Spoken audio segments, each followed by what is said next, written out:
right, I'm starting this. I also eat. It's a Jake week. Oh gosh, these are the best. Week. These are the best kinds. Hello and welcome to A Star to Steer Her By, Ooh. a Star Trek podcast. This is episode 226. Ooh. Today we'll be discussing 2 episodes of Star Trek Deep Space Nine, Prodigal Daughter, and The Emperor's New Cloak. My name is Jake, and today I'm joined by... Caitlin. Wait, no, I'm supposed to be after Jake. You went out of order. Damn it. Yeah, that's your job, isn't it, usually, Jake? Yeah. No, I'm normally the one that is it you screws that it up. fucks it up? All right, sorry. Go ahead, Jake. Try again, please, hon. I'm sorry. My name's Jake, and today I'm joined by... Caitlin. Caitlin. And Caitlin. And... Caitlin. Yes. Yay! Thanks for joining us. Caitlin's all around. Oh, boy.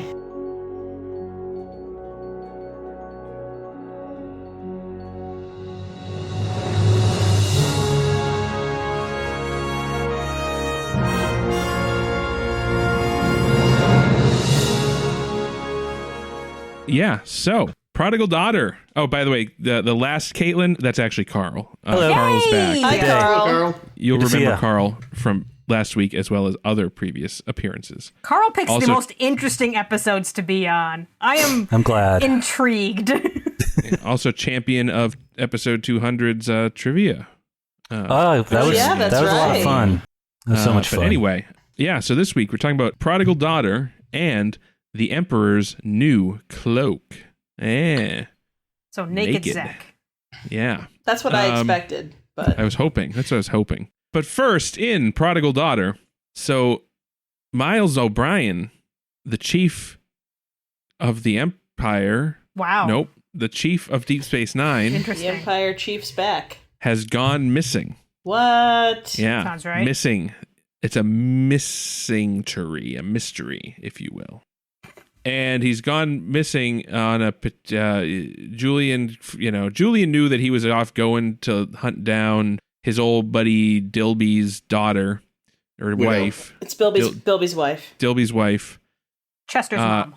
Chester's mom. So, but he only told Julian that he was doing this, and told Julian, "Don't tell anybody." So Julian goes to tell Cisco, Yep. and Cisco's a little pissed. But he's like, sounds like he went to this planet that, that I think Ezri's family's from. So I'm going to go talk to Ezri. So he goes to Ezri. He's like, hey, Ezri, listen, any chance you could talk to your ma about, like, looking up what happened to Curly? And We she's need to like, yeah. force these plots together somehow. Yeah, I'll Get call on my it, Ezri. mom. She calls her mom, and her mom's like, oh, hi, Ezri. I guess I should call you Dax now or something. Whatever. Lame. Anyway, what's up? What do you want? And she's like, hi, Mom. I'm looking for my friend. He went missing on your planet, and you're like a big rich lady, and maybe you can, pull some strings. She's like, maybe if you come visit your ma. She's like, fine, Ma. So she goes and visits her ma. And we also meet her brothers, I guess there's her brother and her other brother, not her others, her brothers. Norvo, who's this tortured artist, and Janelle, who is like a hard-ass, kind of jerky boss type guy. And what are the Chipettes? There you go. Which I have to assume is because he has a woman's name. Janelle? Like Janelle Monáe? That's what I thought. And he's just like, that's why he's got such a chip on his shoulder. That's it's just right. because everyone's always like, oh my God, like Janelle Monáe. And he's like, I'm a dude. Yeah, so anyway, we're there, we meet them. There's clearly something off about these people. The mom seems kind of bitchy. Kinda? Yeah, Janelle is kind of a dick. Norvo's like as mentioned, he's an artist, but he sucks and he knows it, so he keeps destroying his own artwork. That creates And we new ca- artwork. And we kind of get a better idea of why Ezri is the way Ezri is. Yeah, seriously. Because clearly this is not a functional family unit. Oh my God, no. They're also like clearly very uncomfortable with her having been joined. They never say where Dad is. Yeah, He shoved firecrackers into his pouch one day. yeah. Oh, see, I He's was like, I'm done! For a laugh. I was guessing that, like, the reason why they're all pissed off about her joining is because, like, he ran away and was joined and abandoned the family. There you go. He went out for some milk and came back with a symbiote. So they do some inquiries. O'Brien turns up. He's been beaten up a little bit. Only some of the beatings were from the cops. I like how they threw that detail in. Yeah. Even in the future, on another planet, ACAB. The rest are from Keiko. Right. Anyway, so they beat the shit out of him, but they're like, yeah, it's okay. And then he's like, I really want to fight. So I found Bilby's wife. She dead, but I found her corpse, rotting, but not so bad I couldn't tell it was her. Ugh. And I'd like to know what happened. So I won't bore y'all with the details. Turns out she got like a no-show job at the mom's company okay, let me take it back. Janelle made a deal with the Orion Syndicate to bail them out of some kind of financial trouble that they were having. So, sounded like they made some Ferengi disappear, unless I'm mistaken. Oh God! Well, isn't that what you got from it? I thought it was just funding. Yeah, I thought the Syndicate just gave them money. They might have also gone and bust some Ferengi because they mentioned the Ferengi came here and started like selling our stuff. The bastards. Well, no, they found a better vein. Well, yeah, whatever. they found the mother lode. I guess I thought that the Orions made those Ferengi disappear. No, the problem was that the Ferengi found the mother lode, and then prices shifted. The prices, it caused a market shift that made the prices depressed. But anyway, Janelle basically makes a deal with the Orion Syndicate to give him some scratch, and the Orion Syndicate's like, yeah, we'll call you up when we need something. So they called them up when they needed something, and what they needed was to get fucking Bilby's wife off their goddamn back because she needs to get paid because, Bilby died in the line of duty. But, obviously we have to keep it all on the level because, mafia. So we're going to give her a no-show job at your mine. You just got to pay her every week. Well, she kept demanding more and more money because, the 5 bars a week wasn't enough, then 10, 20, 30.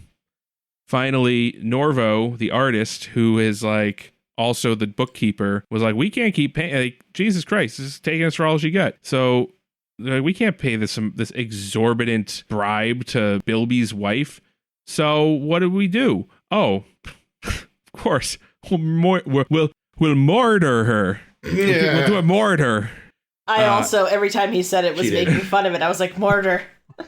So they do a mortar on Bilby's wife.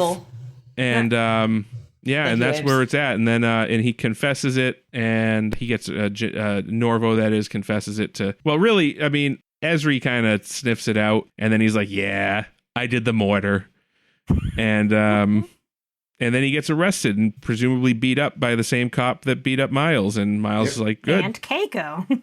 And then and that's all she wrote. Well, and then Mom is like, Ezri, tell me this isn't my fault. And Ezri's just like... It doesn't respond at all, which I thought was gorgeous. She drops several mics and then leaves. So yeah, and then another sort of interesting connection between our therapist characters. Very influential mothers, albeit in different ways. And whereas underneath all the complex layers of Lwaxana, there's eventually someone compelling, Ezri's mom is just awful. Yeah, she seems like a really just horrible bitch. Yeah. Here's layers the thing, and layers of bitch. Yeah. It's bitch all the way down. Here's the thing, though. The question of, like, is this my fault at the end?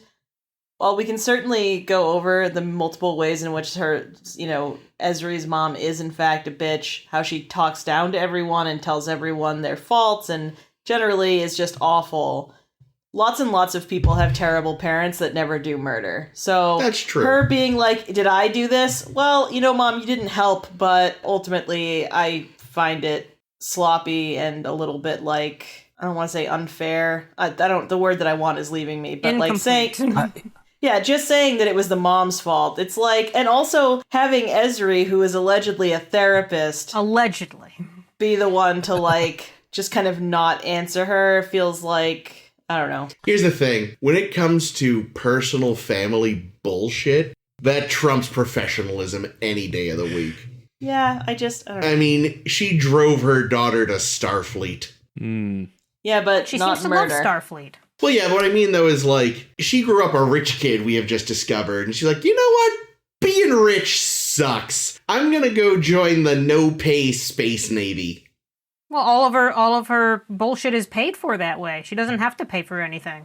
No, I know, but still. She's got that golden parachute if she ever wants to quit Starfleet. Basically, yeah, they live in basically a Frank Lloyd Wright house. Oh, that house was lovely. That's cool. I think I agree, Caitlin. You know, this episode is sort of this is like, according to the writers, this is the official worst episode of season 7. And let's disagree. I don't know if I agree, but it's what they say. Like, everyone is supposedly disappointed with it. I think it is written in kind of it's a purely mediocre episode to me. And part of the problem with hanging it all on Mom is that I feel like she is, you know, she has done, you know, she's done cruel things. She's also, I don't think that we have seen the impact of what she did to bully. What's the line that Ezri says at the end? The constant drumbeat of criticism, heart carved up into a million pieces. Yeah. And I don't know if we need to see like that, like flashbacks or anything, but like there's certain, I don't quite see the connection between her. You know, she kind of treats everybody as if they are members of her, like, 24-hour production meeting that is her life. And that's a horrible thing to do. But I don't know if it's a murderously horrible thing to do. Yeah, I mean, in reality... I think they could have done more for her if they wanted to write her as, like a narcissist, like Kai Wynn. Or they could have... Like, a lot of scenes, she struck me more as like, a weird mom in some ways. And, like, I would have believed, just on what we get, I would have believed that she was, like, oblivious and distant to her children's pain. See, it's so interesting, because for so much of the episode, I kept thinking, the mom's going to end up being in the Orion Syndicate. Yes, exactly. And it kept not happening. I mean, it used to apparently be in the original plot, and they scrapped that for reasons, because this episode also came together in days. Yes. Because they really wanted to do a Cisco goes forward in time and meets himself, and himself tells him not to do anything he did episode. Which is fun. Why not? But they just couldn't make it happen. So they say, okay, we've got 2 weeks. We got to start, initial photography ASAP. Can we do an Ezri episode? Okay. Everyone quickly write it by committee. Yep. And what's hilarious about that doubly is, like, to me, this episode is like watching a soap opera. It's like being homesick from school and watching this soap opera with your grandma, and, like, you don't know who everyone is, and it's like, who's that? Why is he mad? You've seen him in one scene. You know he's the artist. That's all you got to know. Yeah. That's perfect. That's a really good way to put it, Carl. And that's why this is such a, there's a lot of details that are ruined in the writing, I think. And I believe that Mom's actress was a cast member on Dallas. I don't know who she played, but my guess is sort of they said to her, if you come on Deep Space Nine, we'll let you play JR. And this isn't quite JR. No. So she was on Dallas, and the Orion Syndicate guy was John B. the Genie. Right. What? Really? Yeah. John Wow, topical. Yeah, that was weird. He, like, apparently passed away back in April, but the news only came out like 2 days ago. It's very strange. Wait, what is this? I don't know who Genie? this is. Something from John B. the Pee-wee, Genie right? was from Pee-wee's Playhouse. Oh, the head. He's just like a head, like the floating blue head. He was the Orion Oh. Syndicate guy. Oh, he died. And Yeah. he was in this episode. Oh, that's interesting. Yeah, but like I said, it's weird because he apparently passed away in April, but it didn't become public knowledge until literally like 2 days ago. It's very strange. The Orion Syndicate kept it under wraps. They did.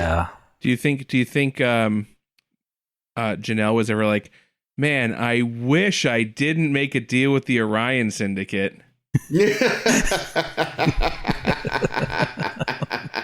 Nice. But yeah, I can see this episode.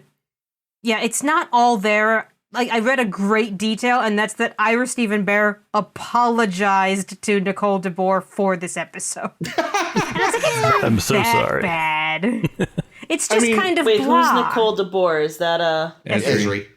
Yeah, that's the thing. Like, it's funny because Did Ezri then apologize to him for I mean, she was fine in this Gestures episode. vaguely. Yeah, Like, she the thing was is, alright. it's like, I've seen worse. Is it gonna make my top list? Christ, no. Am I gonna forget about it within a year? Almost assuredly. Already Yeah. did. But honestly, like, that's preferable to the episodes that are so bad you never forget them. Yeah. I mean, it's a big step up from Prophet and Lace. Ugh. Yeah. Yeah, well, talk about I mean, damning with faint praise. I think the one problem with it is that you look at it, and Jake, I think you said it, or maybe one of you said it, was like, wow, now Ezri makes a lot of sense. Except before this episode, they kept saying she was way more put together before getting joined. Mm. And it's like, I kind of doubt that. If anything, what it really was is she was keeping that hidden, and the getting joined actually just brought out the neuroses that her upbringing caused. Yeah. Yeah. I don't, so I mean, I've seen this episode before, at least twice before this one. And I still was not remembering that it was the brother. Like, I was still thinking, like you, I was still thinking, oh, it's going to be the mom in the Orion Syndicate. See, Because that's how that's the expectation of this episode. I had thought that it was going to be Norvo who'd brought them in, and that was why he was having trouble getting the books ready. He was having trouble cooking the books properly or something. Brought them in, meaning Somehow got them involved in everything. them being... The Orion Syndicate. The Orion Syndicate. Okay. I think you But, meant like, Marika also Bilby, just- but what? You know, it's also just that they made the mom so shady. Like, she just seemed like a sketchy person and evasive and, you know... Well, that's because she wants to dole out criticism to everyone else, but doesn't want herself to be open for criticism from everyone else. I guess so. Because she's a crazy person. See, I thought Janelle was the shadiest one. There was just something about his face and like his delivery of lines was just so flat and sharky that I wrote down in my notes, Janelle looks like he wants to fuck and eat his sister. You definitely brought up the fact that he seemed... No, you thought Norvo wanted to fuck her. They both... Did I? There was some weird... It was because he called her... Janelle called her, like, little girl. You're home, little girl. And I was just like, ew.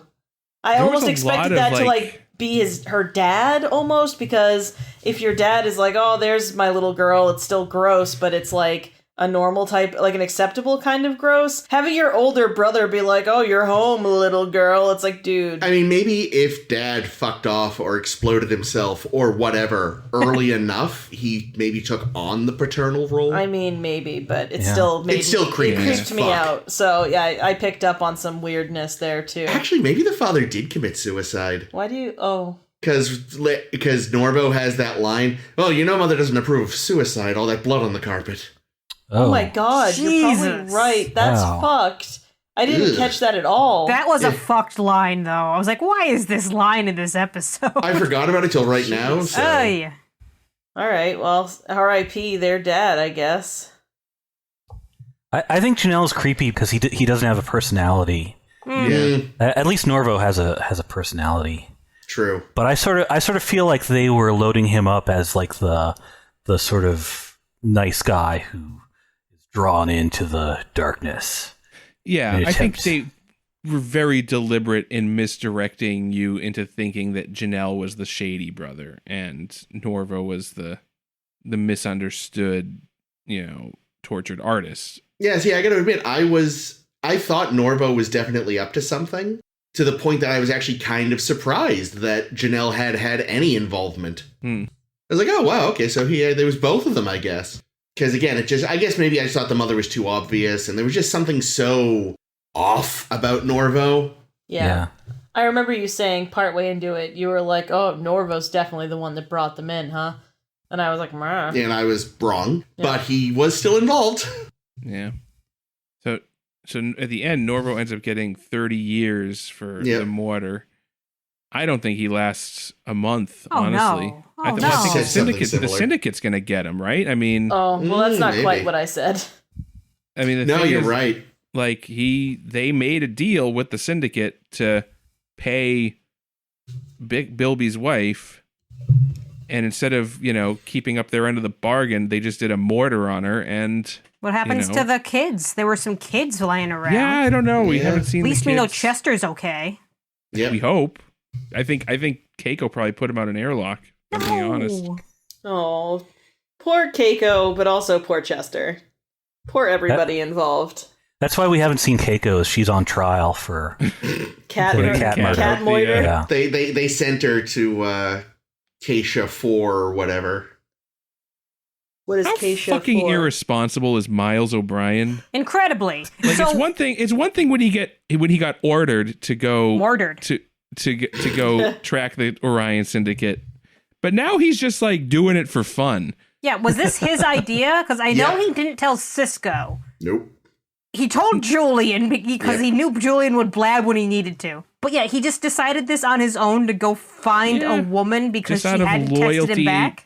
Just out of loyalty to Bilby, I guess. But like, It makes sense for his character. It's still stupid, but it makes sense. Yeah, I love how at the top of the episode, Bashir is like, I sense somewhere Miles is suffering. Must be a Tuesday. Yeah, that's the other thing is that, like, I sort of get annoyed at having to even think about Bilby like 10 episodes into the last season. Like, Bilby, I do admire Deep Space Nine's habit of occasionally like jumbling up its least defensible plot elements in a bag and calling an episode. Like, you know what? Fuck yeah, Bilby, deal with it. Okay, Ira. Okay. Oh. He reaches into his beard and pulls out a little slip of paper. He's like, ah, yes, Mrs. Bilby. Bilby. I loved O'Brien's civilian shirt. It was a really nice shirt. I want that shirt. He Yeah, also looked completely natural in a hard hat. Funny. Yeah, I think what this episode kind of... Because I know we all want to see Miles suffering.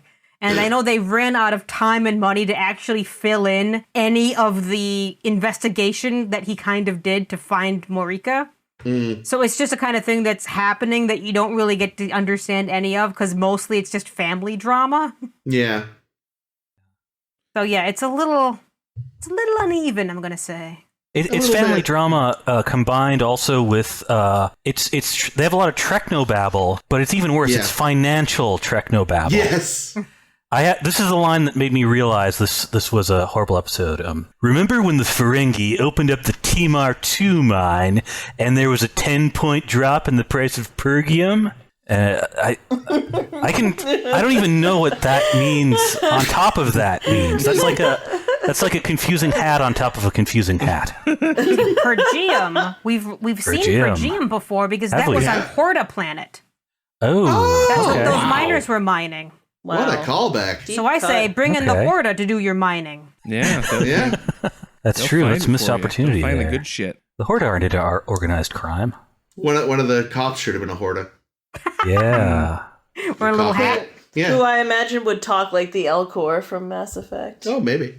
Like if we were finally able to get them to speak. Yeah. It'd be like, you know. Maybe in Prodigy.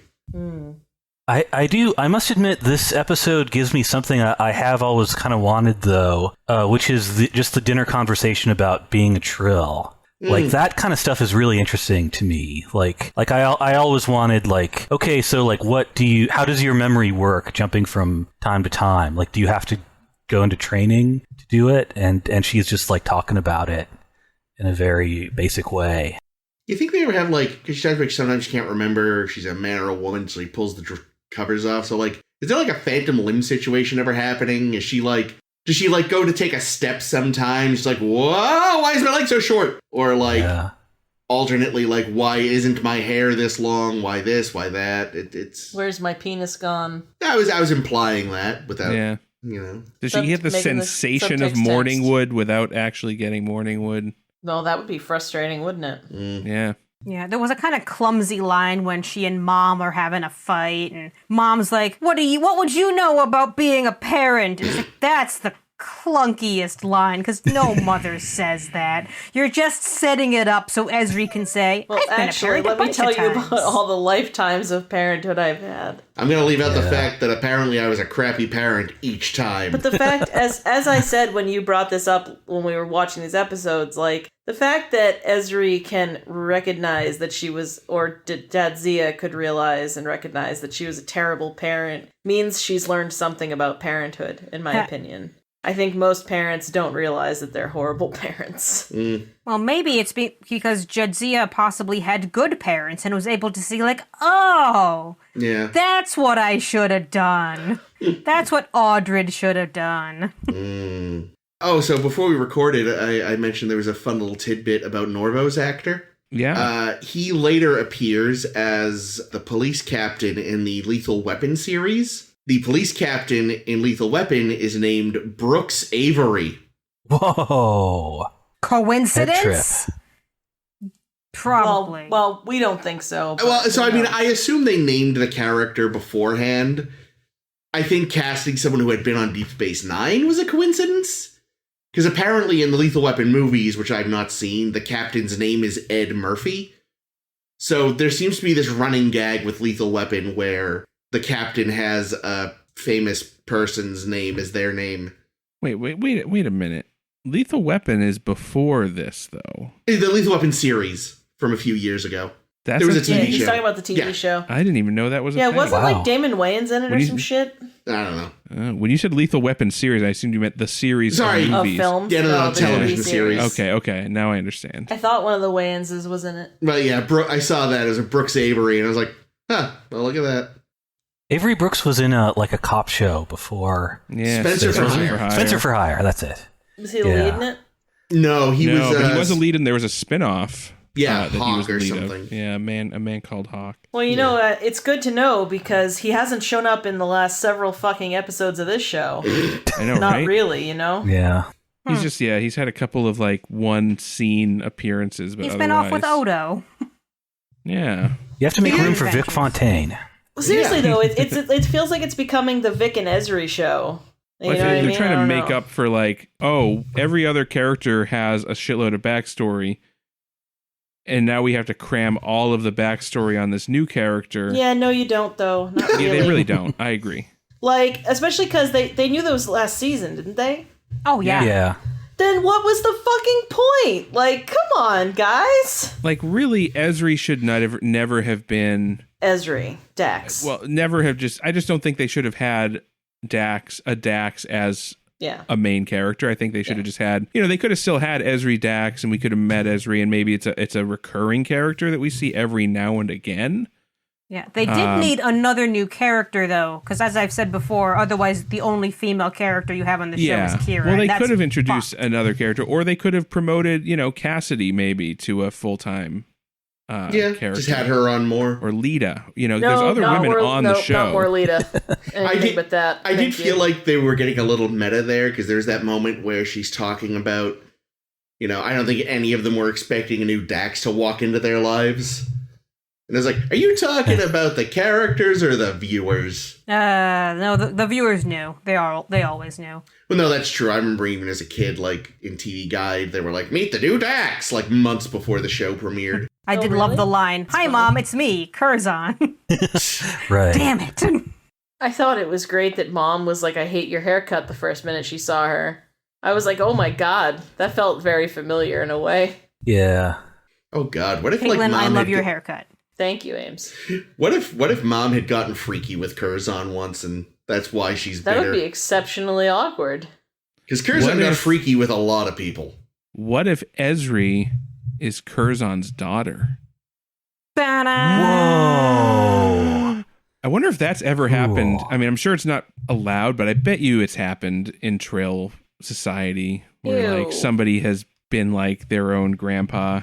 Yeah. No, that's Futurama you're thinking of. It's like, oh God, I remember my conception. Oh. And it was good. Ugh. Ah. I always, this is sort of why I'm always sort of disappointed whenever we go into Trill Society, because I keep thinking like, oh, what's their deal again? They're like, They the refuse Trill are to like answer. snobs, right? They're like, they look down on everyone. Yeah, they're and kinda dicks. the symbionts are like prized possessions. So that's their thing. They're the 1% of the 1% of the Yeah. galaxy. I thought you were going to say, that's why you hate when they do the Trill. They refuse to answer the gross questions. No, we get to answer the We want to gross know. questions. That's what fan art is for. Oh. Now this Thinking about this, I sort of feel like the ostensible plot of the movie is Ezri goes home, looks for acceptance, but instead it kind of goes off into this brother who fell from grace thing. Like, is it that they did not want to? Because the mother seems pretty. First up, I sort of felt like if you get joined on Trill, that's like a positive thing. Like people fight for the honor to do that. Well, right? Normally, but she'd not gone through the training or anything. Like that had never been part of her plan. Yeah, she had her own family. life. Yeah, her family was never. We talked about this a few weeks ago, but like her family was never really. Just as she wasn't prepared for it, neither were they. Like we were saying, we imagine part of the training, like they mostly train the eventual joinee, but you imagine there probably have to be sit downs with the family too to prep them for it. Okay. And like, and especially for this family, I feel like I'm sure in her own way, Ma was like, someday Ezri will come to her senses and come home.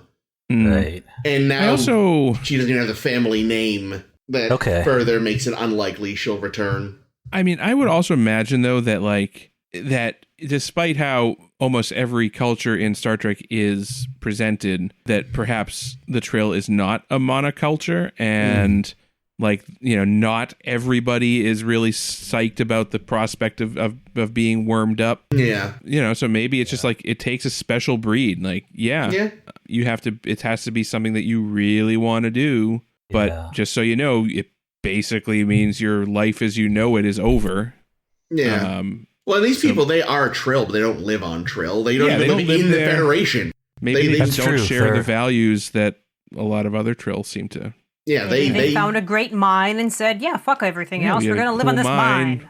Yeah, they were like, do a mortar. We could live in the post-scarcity society, or we could go scrabble for money outside the Federation. So they're already kind of weird. Okay. See, I guess one thing is if Mom is meant to be narcissistic, she might be jealous of Ezri for being having the same, having this sort of high status, lifetime's worth.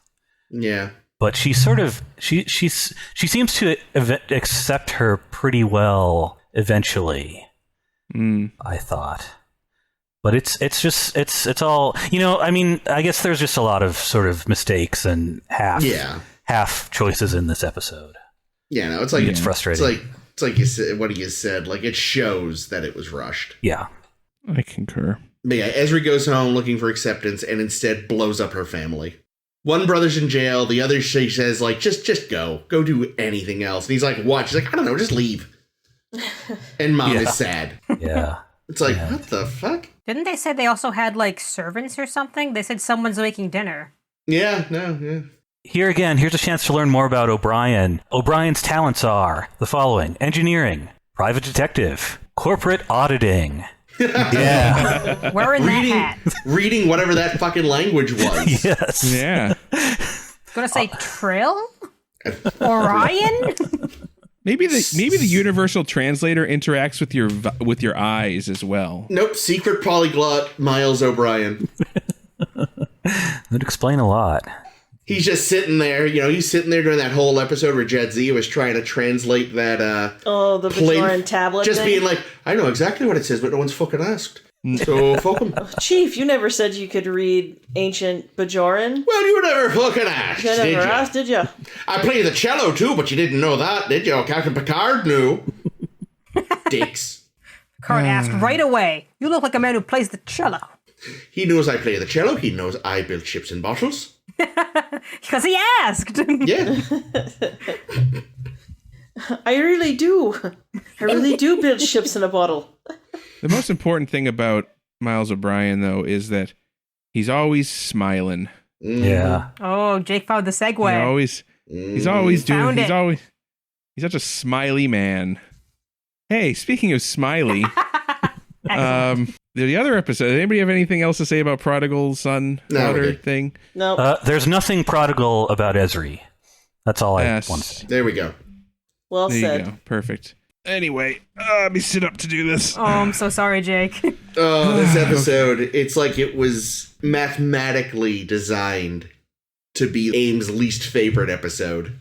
I mean, I was mostly bored, but Jake, tell us tell us about this episode. Okay, so in the Emperor's New Cloak, fucking A. Okay, so Yeah, that sounds about right. we open up. We're in Quark's bar. He's thirsting after Ezri like he does. God, I hated which that. seriously, why? Yeah. Why? And he's bitching and moaning to Odo about it, and then he goes back to his quarters to wank, and he does a prayer to the great exchequer or the whatever, some deity that he has to put little bits of latinum into the statue, which was cute. But Yeah, I liked I that. thought that was fun. Yeah.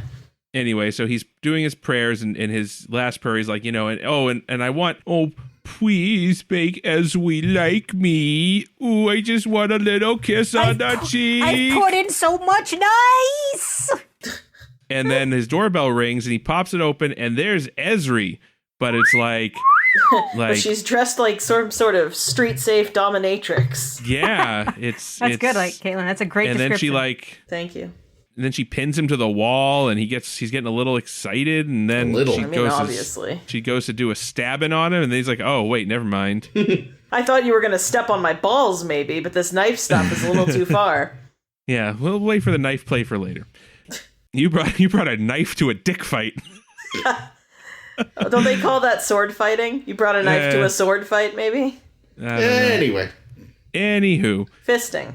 There it is. Yeah. So, anyway, Quark figures it out. Oh, you're the other Ezri. You're from the mirror universe. Duh. Well, what is it? Oh, the Grand Nagus has been kidnapped. Oh, we already knew that because Rom knew about it, but whatever. We were busy the Grand thirsting Nagus has after been Ezri. kidnapped by the Alliance in the alternate universe because he went there for some reason. And they're willing to let him go, but you have to bring them a cloaking device. And Quark's like, fuck it. All right, whatever. So he and Rom sneak aboard Gowron's ship and steal a cloaking device. And I think it was Martok's ship. oh yeah, Yeah, I it was think Martok's that's ship. right. Yeah, it was Martok. Gowron would not have stood for this. No. Nor He would would he have have been at found Deep and Space killed Nine. Yeah, so they board Martok's ship, and there's a funny scene that lasts about 40 minutes too long Yes. of them carrying around And the looks cloaked- really bad. Yeah. Yeah. It would have worked as like a one-off 10-second sight gag, but They no, just it's like a kept going. 5-minute scene Never of them ending. carrying a cloaked cloaking device. Almost getting caught with it. Yeah. Yeah. They bring it to the shuttle bay or the cargo bay, and they're about to beam off, and then Martok's like, "Hey, you!" And then he has to throw down some Worf killers to try and get at him, and then they beam over to the alternate universe just before he's gonna grab him. Worf Anyway, killers. Mirror Universe, we're on Deep Space Nine or Terok Nor as it's called, and there's a firefight out in the hall, and who bursts in but a fucking human flesh and bone Vic Fontaine for some reason. Favorite part of the episode. So fucking lost. Who gets shot, immediately dies, and Good. so there was really no need to be there Nope. because it's not like he contributed in any way to the episode. Not at all. No, but we did get him go hologram or whatever the fuck, and then he gets shot immediately. Like, what But the yeah, fuck? so anyway, they get Fewer so songs, though. Yeah. Ezri and Quark and Rom, they get captured by Smiley and Bashir and put in the brig. And they're like, well, we're going to take your cloaking device and use it for our own purposes. But Ezri, you're screwed. You're gonna be in jail for a while. But we'll let the other guys. We'll let you guys go. We'll let you guys go back. And they're like, no, we have to get the Nagus. So with the help of Brunt, who's randomly there, Who's so nice. who's super nice in this universe, they manage to escape aboard Brunt's ship. And it turns out Brunt is partnered with Ezri. They're like partners in crime, but not in love. Yeah, not partners. And there's a needless scene where we find out that it's not partners in love. Because everyone And has to be thirsting after Ezri. Yeah. Everybody. Everybody. Except for maybe Worf because of past situations. I don't think Smiley is thirsting after her. Yeah, probably not. So anyway, we escape and we're going to go bring the cloaking device to the Alliance, and, because they'll certainly live up to their end of the bargain. Oh, yeah. Board the ship. Turns out they don't live up to their bargain. They Shock. take the cloaking device, and they're like, yeah, we're going to kill you anyway, but we'll keep you around for a little while. Because Ferengi have terrible luck in this alternate universe, Brunt gets stabbed by Kira for no real reason. Just to check it off the list, because a Ferengi has to die in every mirror universe episode. Yep. We find out that Ezri and Kira apparently in some kind of relationship. It's unclear, like, if it's a real relationship or if it's just like the Kira Kisses manipulates and kisses everybody, but Maybe it's both. somewhat implied that they're like actually lovers. Anyway, and then like Quark's like, oh, of course, yeah, now I understand why I don't have a chance. And then I don't know, other shit happens. They do the cloak, but Rom sabotaged it, so then Garrick's gonna kill them with some kind of murder juice. And Sounded like the thing we saw last week in Covenant, because it turns you to dust afterwards, right? Yeah, this one caused you horrible pain. This one boiled your organs. Yeah. You're right. This is the anti that stuff. Because of Rom's sabotage of the cloak, the Smiley and Bashir managed to disable Worf's ship.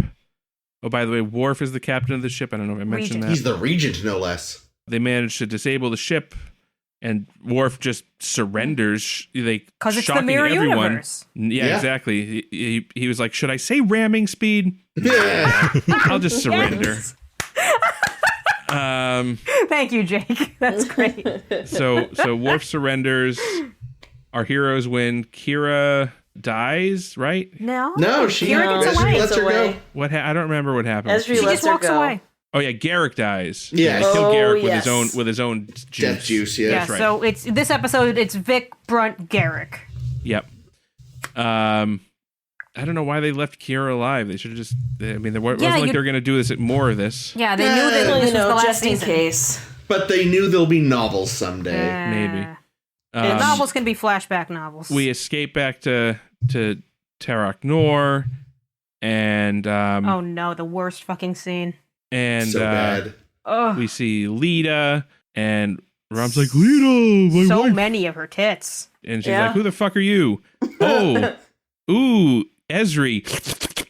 And then Lita and Ezri go off to plow. And the ghost apparently. of Gene Roddenberry just jizzes everywhere. Yep. In space. Yeah, and the Nagus was there. I don't know if I mentioned that. Nagus, they rescued him.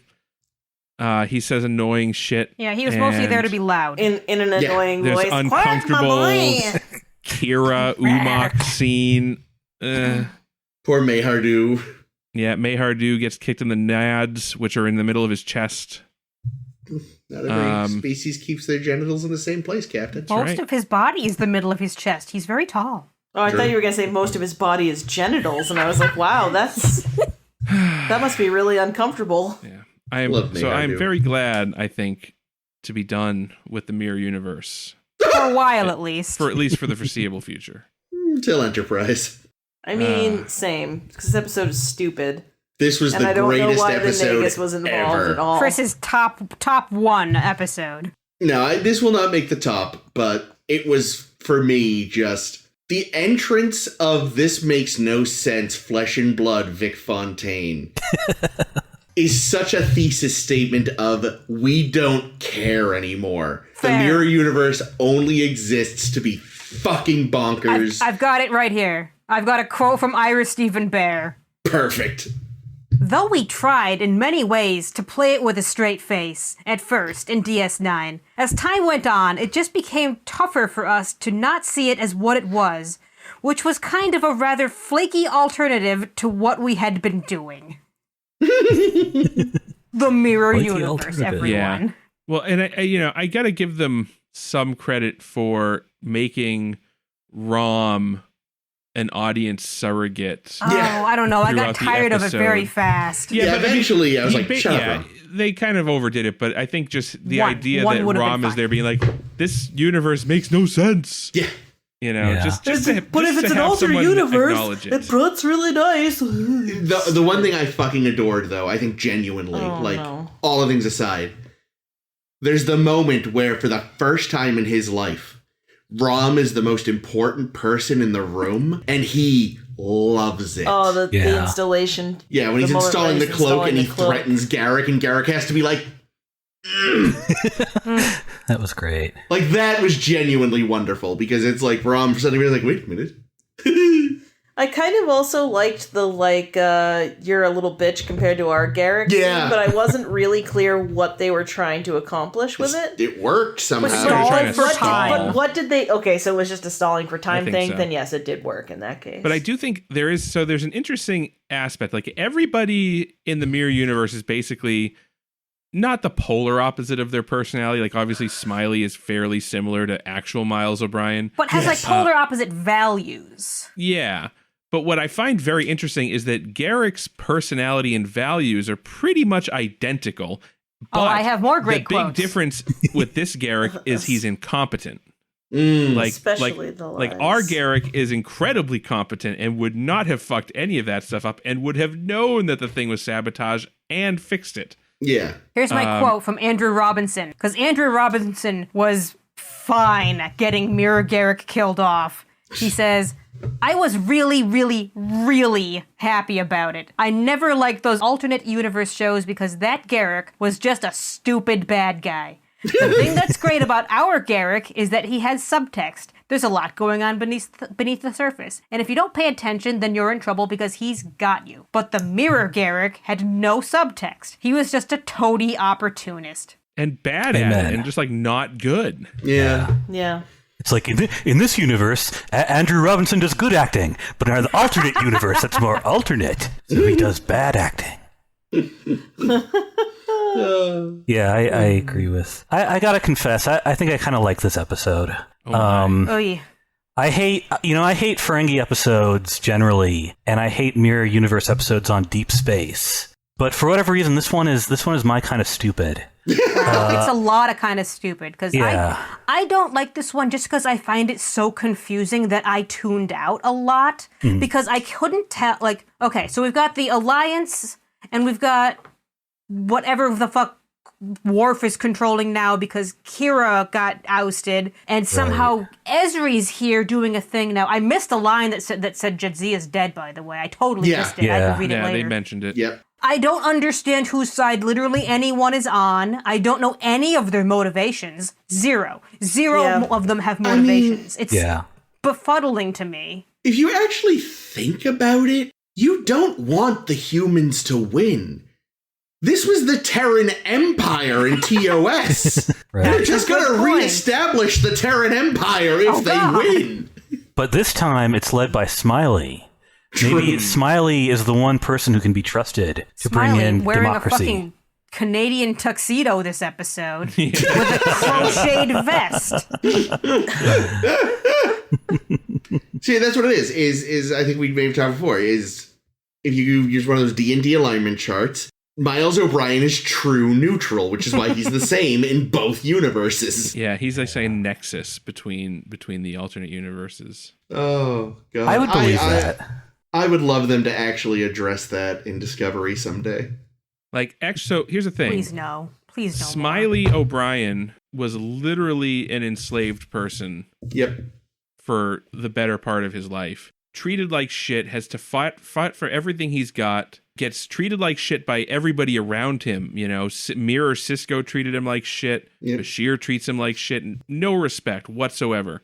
Somehow, he's got, like, infinitely better life than regular Miles O'Brien. He's the captain of the Defiant. He's the captain of the Defiant. You know, he's seized his opportunities, I guess. He didn't go to mind jail for 20 years. You know? He didn't go to trial on Cardassia. No. You flatter me, sir. You flatter me. Oh, man. I think this was good. I think, one of the big troubles I realized with the alternate episodes on Deep Space Nine is they're not really all that campy. But this one kind of is. Like, watching this and watching your Mirror Mirror show a couple weeks ago, I sort of realized this is the only thing that gets within striking distance of mirror level camp, I think. And you've got, it's updated, you know, you've got Rom in there adding some like 90s self-awareness. Yeah, I think the answer was add more Ferengi. And ladies kissing. Don't forget about the ladies kissing. Ladies kissing so that the men can have boners about it. I was going to say, that is one thing. Excuse me, I had a boner about it, and I'm not a man. You weren't a character on the show. That's true. That did piss me off so much, though. Like, knowing that they shot down so much genuine attempt at representation just to have this, like, let's titillate the teen boys in the audience. Because that's what it was. It wasn't about representation. Right, yeah. It was about obviously, titillation. No, yeah. And that, I'll admit, pissed me off about this episode, which I otherwise very much enjoy. I was thinking about where this lands kind of in the timeline, because this is about the same time as Xena Warrior Princess, right? Maybe. I don't know. And there 99? was, I would say, yeah. And I feel like a year afterward, you started seeing like a lot of WB shows with named gay characters and people being actually out. So this might be kind of the last year of the kind of old, repressive, insultingly coy order.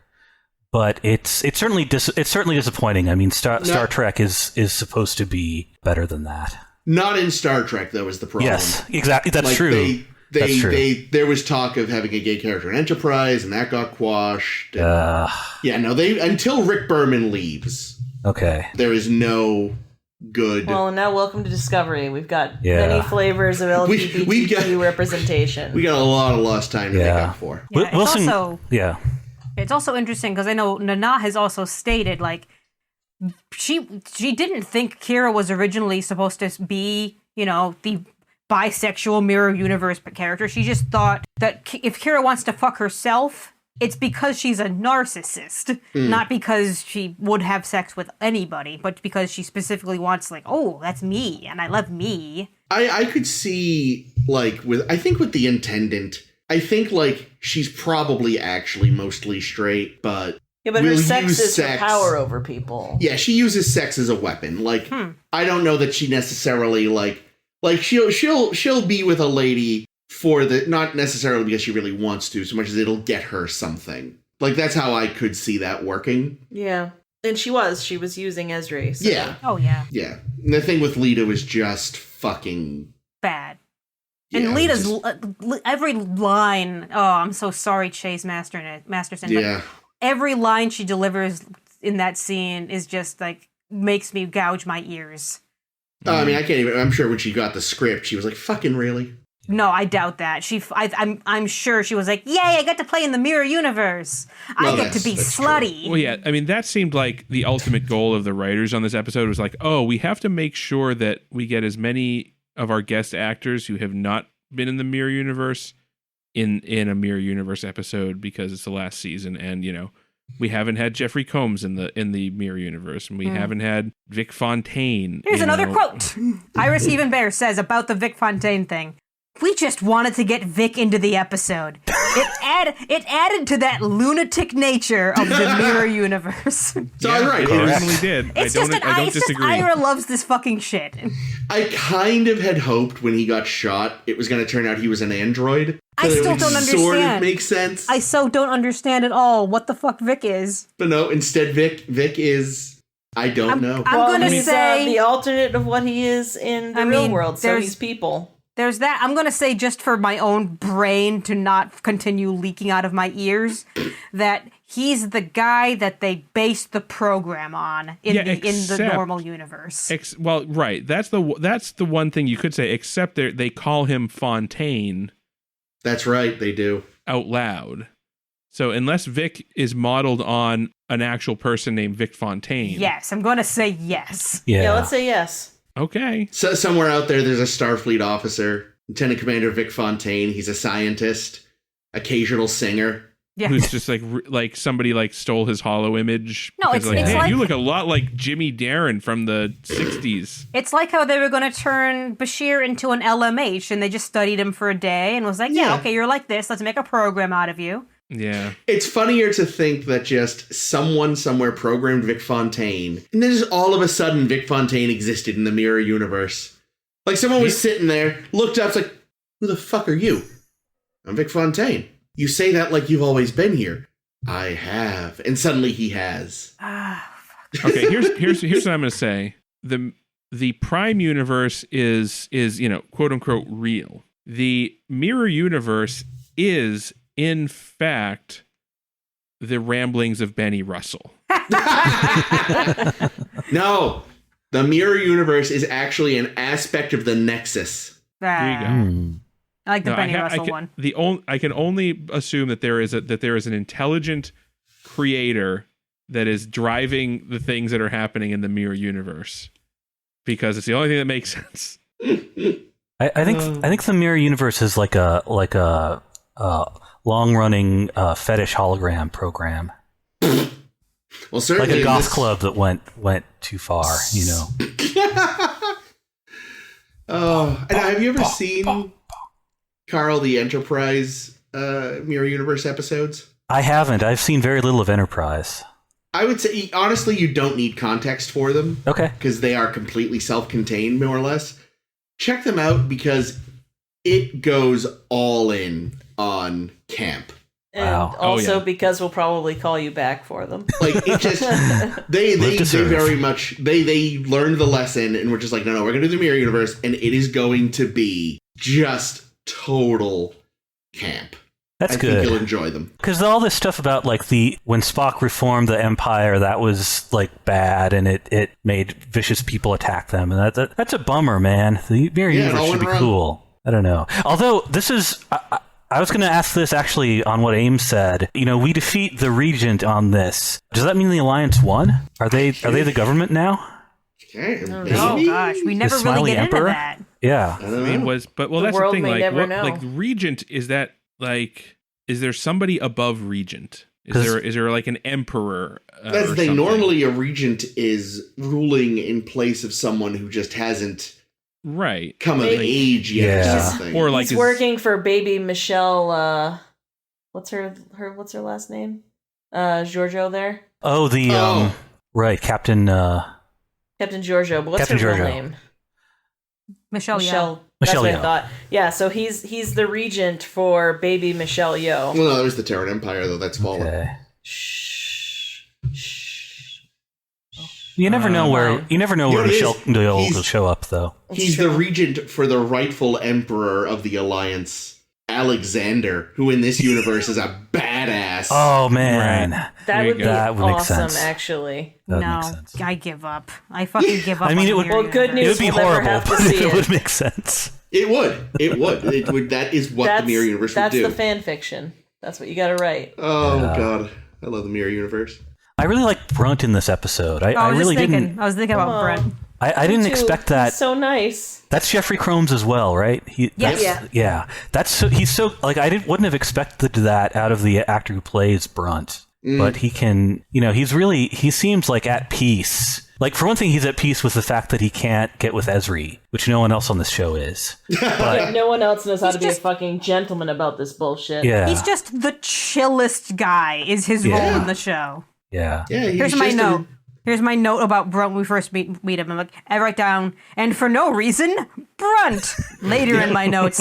And also for no reason, we kill Brunt. No, it's like you said. It's because that's the gag at this point. Yeah. I can't stand that they have fucking gags like that, though. It's so dumb. Time for another mirror universe in joke. Yep. This made me realize that I think I like Quark and Rom on the road better than Quark and Rom in day-to-day life. Like Rom usually does not make me laugh, but he made me laugh a couple times in this. I think it was Rom that said, "Oh, sorry, wrong Brunt." Sorry, wrong Brunt. Perfect that was example. funny. That I liked. That was a good line. And similar to James Darren, last time, Rom's there for a reason. He's not just the bullied engineer all the time. So that's okay, brother. I'm not thirsty. That was funny. What was that again? When Quark tried to go along with him to install the cloak, and they're like, "He's an engineer. You're a bartender. What are you gonna do? Mix him a drink?" Yeah, man, it's a good thing Rom tagged along on this little adventure because originally the Neg is only called Quark. Yep.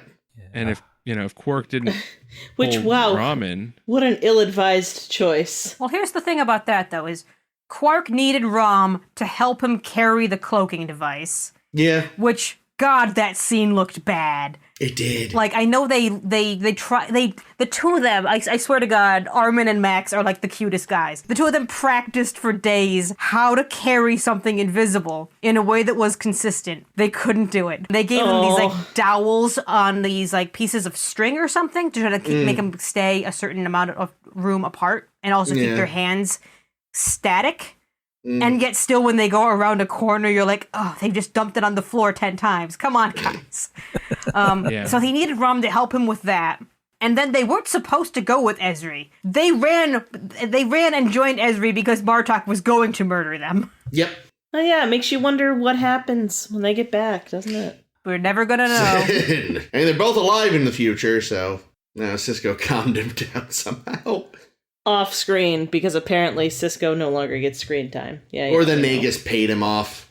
Oh, that could be it. I could see that being it. Although, like, there's a huge... I mean, I know the Ferengi aren't bound by it, but there is a massive Prime Directive violation going on here.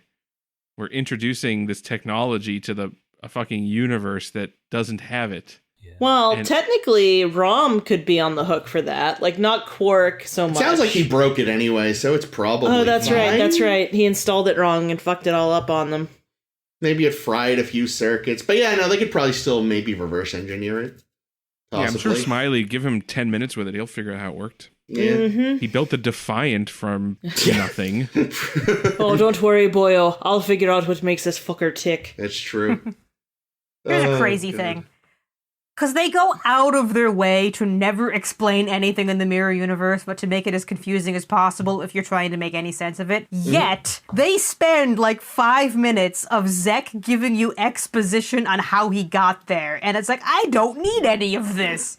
This is not the stuff I need to make sense of. You fucking idiots. There is something charming about Zek's optimism. I'm just gonna senile. He's a senile old man. Go into the wormhole and it'll be fine. I'm just gonna go to the mirror universe and it'll be fine. Like, well, it does bring up the question of like what is other species' agenda regarding the mirror universe. Like, of course, he's going to go there and try to establish a business relationship. You know, it's his job. Yeah. He's going to go back right away. And it's totally. It is. Do you think is Wallace Shawn sick in this episode? He really looked sick to me. I don't know. Why did he have an illness that ended his life at some point? He's still alive. No. Oh yeah, he's right. alive. He's still. That's right. Okay, good. Well, sorry, Wallace Shawn. Glad you're still alive and kicking. Maybe I'm just double annoyed by his voice in this one. I think I said before, I like Wallace Shawn's voice normal, but like when he pitches it up higher for Zach, it's like the worst thing. Yeah.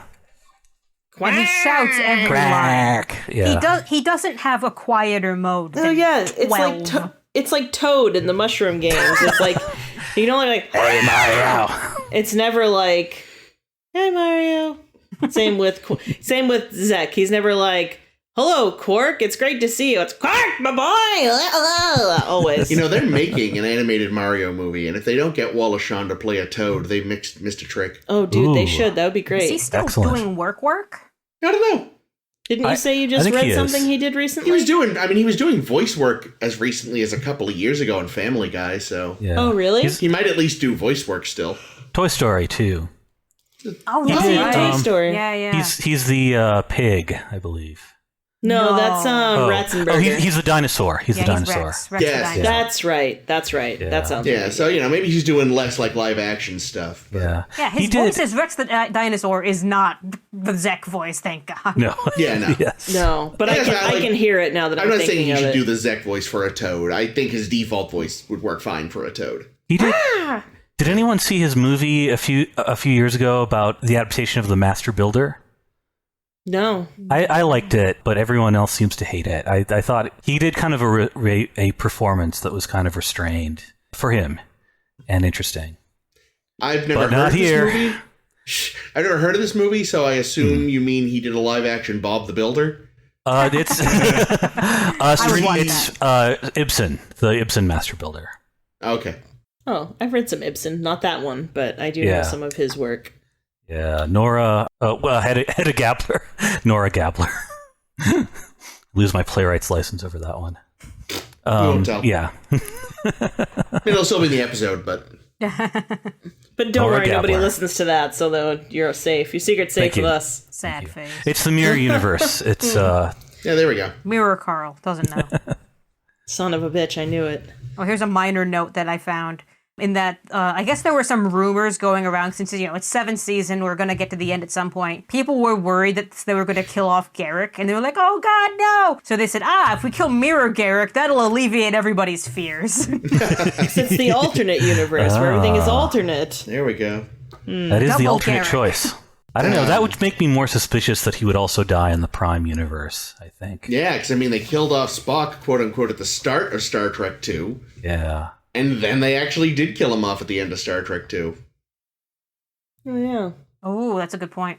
Damn. I always assumed half the reason for that scene was so that if it got out that Spock died, people would be like, oh, okay, it was We Yeah. talked this. about that. That's why they Absolutely. did it. Oh, that is why they... Okay, good. Yeah. I'd forgotten. Smart guys. Yeah, Damn. it had gotten out. I think it was leaked like years in advance, wasn't it? Like somebody, there's a conspiracy theory that Gene Roddenberry leaked it himself. Yeah, I heard that one. That's one of the popular ones because he was pissed off that they would kill off Spock. Yeah. And then the Interesting. other rumor is that he also leaked that in 3 they destroy the Enterprise, and they're just like, God, go away, Gene. No one likes you anymore. Executive consultant. told you what happens in the 4th movie. Let me tell you about the whales. And they're like, you're senile. Go home, you're drunk. Oh, dear. I like Worf in the Mirror Universe. I like the Regent. I could watch that performance for a while. Yeah, it's I clear like that that- Michael Dorn is having lots and lots of fun. Yeah. It's clear that the Regent is talking about some kind of butt stuff with Kira in this episode. Like, I feel like God. I feel like the Regent is Worf as a TOS Klingon. Yes. Okay, that's Oh, good. yeah, that's a good way to put it. And I think Including the that's- butt stuff, probably. Yeah, I Like, noticed you this just- episode is directed by LeVar Burton, Yep. who also Ooh. directed the previous Mirror Mirror episode thing. Oh, nice. And he basically said, like, the thing that I walked away from this episode knowing was Michael Dorn knows how to have fun. Yes. Yeah. That would be fun. I don't know if they ever make a Worf series, but like just watching Worf cutting loose after all he's been through. I like it. He's just hanging out, drinking a lemonade, mowing his lawn. I would Yeah. watch this show. A prune lemonade. It's a Ooh. blended. Someone's 50-50. been like using his recycling bin. He like leaves a passive aggressive note how his neighbors are without honor because they're misusing his recycling bins. That's what it is. It's not Captain Worf. It's Mr. Worf? becomes head of his HOA. Oh my god. President Worf. I have had enough with these pataks. I shall run for head of the HOA. Oh my god, I want this show. He's wearing like shorts and boat shoes and like a polo, but he's still got the Oh, yeah, still got the bandolier. the bandolier or Baldric. whatever. Baldric. Baldric, thank you. I don't know. No, he always wears that. Even naked in the shower. I hope we get some Yeah. lewds where it's There's just an covering episode his... where he has to win a surfing his manly competition and he's areas. still wearing it. Is it against Batman and the Joker? No, probably the old head of the HOA who's always trying to undermine him and get his position back. I love it. It can be a metaphor for our current political climate. I love it. I want the show. Let's do it. Let's petition Paramount. It's the show we all want, really. Dear Paramount. Let's get a Kickstarter going. Yes. I would do it. I would really do that. I would love that show. I mean, I don't have any other ideas except for like literally what I just said about the recycling bins, but I'm sure we could come up with more. Oh yeah. Someone's dog keeps shitting in front of his part of the yard or something. I don't know. We'll find it. It's there. Your dog was without honor. We called the dog Indiana. Here's another very, very minor note. Mirror Julian's hair is a little better, but the Yeah. scruff was wrong. Oh? They didn't give him enough time because last Mirror episode he had more scruff. This just looked like a 5 o'clock shave. Yeah, Five better, o'clock shadow. better access to razors these days. Well, I mean, the thing is, like, the problem is, unless you're like, tending to that 5 o'clock shadow look daily, you're going to get various stages of growth. Yeah. Because if you can't just let it always grow, because then you just have a beard. Mhm. Yep. And if you shave it every day, you don't have a beard. So I can understand how, like, depending on the cycle, like say Mirror Julian shaves once a week. Yeah. Maybe last time we saw him on like a Friday, and now we're seeing him on a Wednesday or something. Yeah, makes sense. Yeah, could be. Boy, there was an I'd be actor willing in to accept it. some show we worked on a while ago who just, his facial hair just grew real fucking fast, that he would literally shave right before the show started. And by the time the show was over, he'd already have a 5 o'clock shadow. Bob Crane was in your show? Don't know who that is. Is that who I'm thinking of? the guy from Hogan's Heroes? Yeah. Yeah. Oh. Well, my uncle actually, like, he'll shave in the morning, and if he has to go somewhere moderately nice in the evening, he'll shave again. You guys ever seen The Santa Claus, where Tim Allen shaves his beard off, but then full Santa beard again seconds later? It's like Homer Simpson. It's a problem that no one really talks about. Yeah, that's true. That Yeah. is how Homer's does, too. Which I'm kind of glad, because naked-faced Homer Simpson is really disturbing. It's always a little Like, weird. to the Yeah. point where I Matter, when you never... think about like how Homer Simpson's like beard actually just grows in a ring around his mouth, Yeah, it makes no sense. like it doesn't make any sense. I'm not sure I even understood that it was a beard until I watched him shave it off. Like, I'm not sure what I thought was happening there, but I wasn't reading beard. Like, I don't know. You know what I mean? I don't know. It's a Yeah, no, I leftover from the understand. original animation style, which was not Yeah. people. No. Which is why, like, that family's the only family that looks like that. Yeah.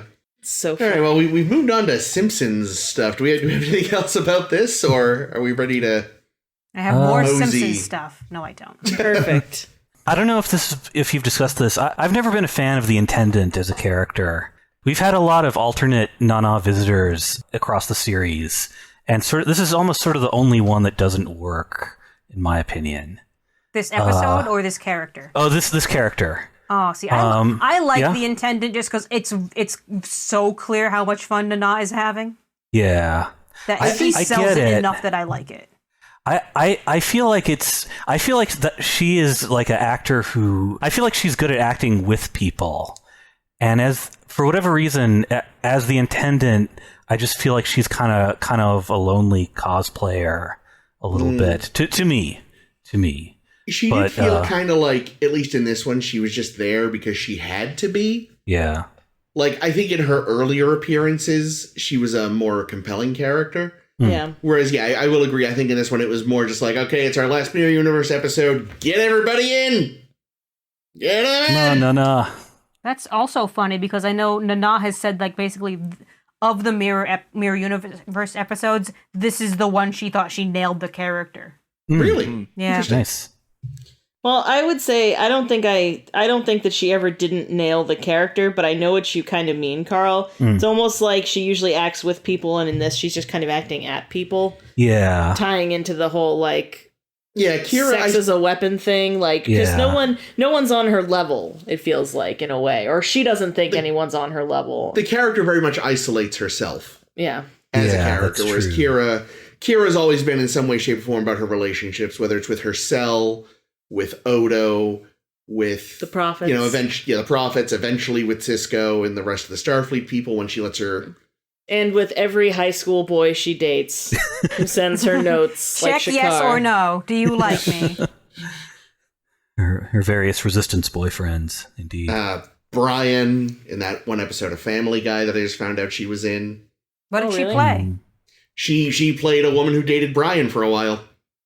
Ew. And she also has played a bunch of, I guess, random background characters. But yeah, no, I only found out because I was watching a random episode the other day while I played a phone game. And in the credits, I saw Nana Visitor. And I went, wait the fuck, what? She's also in an episode of Doogie Howser. Oh, wow. Oh. Yeah. All right. Where she's like a Great. young pop singer, and I almost shit a brick. I was like, oh my god, it's Nana! Wow. Even younger than she was in Deep Space Nine somehow. Wow. Yeah, I always find cool. it very funny when I see actors who like do voice work in things, because I always feel like voice acting and like film acting or stage acting, all entirely different skills. Like, Very. Yeah. Definitely. phenomenally different. So I'm like, when people can do both, because I know like they just released, and this is going to date us a little bit. They released recently the voice cast for Prodigy, and I'm like, this show might be good. Look at this cast, and we'll see. Well, I'm sure I'll either love or hate it, and there'll be no gray area at all. I'm also not sure how much of it voice work she does. Like, I didn't look into it. It could also just be a side effect of the fact that Seth MacFarlane loves having Star Trek people on when he can. Yeah. That's true. So, and of course, we'll see him like 2 or 3 times on Enterprise. Who, Seth MacFarlane? Yeah, he's an engineer. Really? Yeah. Oh, wow. What a little nerd. I love him. Yeah. I really do kind of like Seth MacFarlane. You know? I don't know. Also, He best is who holiday, he is. Indeed. best holiday/winter album I've had that I've gotten in the last several years, I would say. It is a pretty good. I'm looking forward to if and when, because I haven't been following it all, when Orville comes back, because I do think Orville does hit a stride. I do have to I really have eventually to sit finish down and watching watch it. that. Yeah, well, we should. I've only watched the first 4 episodes, so if you ever want to try it together, Yeah. I'd be willing to do it. But if we're You know gonna do what that, else we we should kind of have to finish? 10 forward Deep it, Space huh? Nine? This fucking episode. Yes.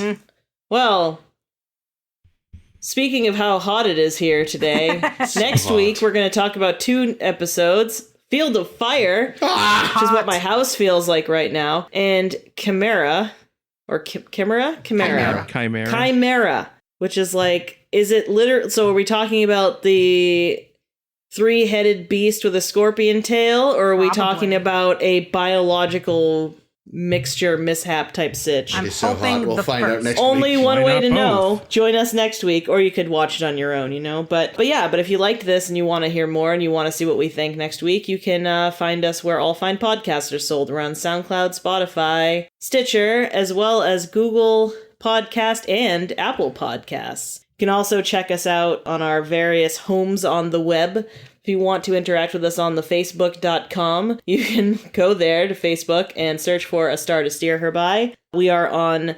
Twitter and Tumblr as SSHB Podcast, or you can visit our website, sshbpodcast.com, and read some of the neat shit we've written over the last however long, several years. Carl, thank you for joining us again. Is there Thank you. anything else that you would like to tell the friends at home about that they should check out? Check out the Minnesota Fringe Festival, digital and online, in early August 2021. And Unreliable Narrator presents Stockholm, a comedy about horrible work environment. Check out unreliable-narrator.com for details. Definitely check it out. I know every time we meet, I wind up bringing up something brilliant that Carl has written, but he is fantastic and prolific, and you should check out all of it because all of his work is lovely. Thank you. You're too kind. Nope, just the truth. Another week with no rules of acquisition, but like every other week, I have been Caitlin. I have been Jake. This has been Chris. This has been Ames. This has been Carl. Hell yeah, it has. All right. Thanks again, Carl, for being with us, and thank you, listeners. We'll see you next week. Thank you. Peace. Bye-bye. Make sure to donate to your exchequer. Yeah. Yeah.